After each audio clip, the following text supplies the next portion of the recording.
Welcome to our Stirling Engine demonstration. My name is Sagar Shah. I'm Edgar Martinez. I'm Vazquez. And I'm Alejandro Villanueva, and we are Team Flyers. We're part of Professor Artin Davidian's Engineering and Technologies 101 course here at East Los Angeles College for the winter of 2014. We're going to go ahead and give you a breakdown of the components on the Stirling engine. Okay, so for a Gamma Stirling engine, the first part is the flywheel, which is a CD.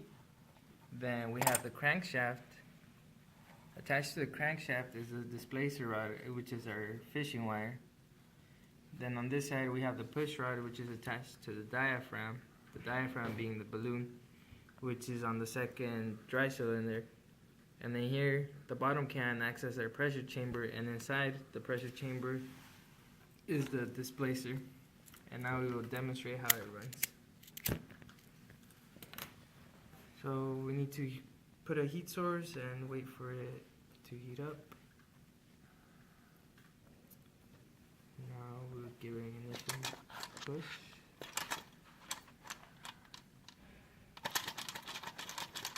And here we can see it working.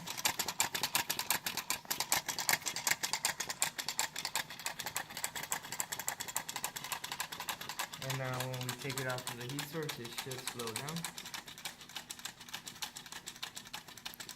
We put it back on. And it picks up speed again. Thank you for joining us for our Stirling engine demonstration.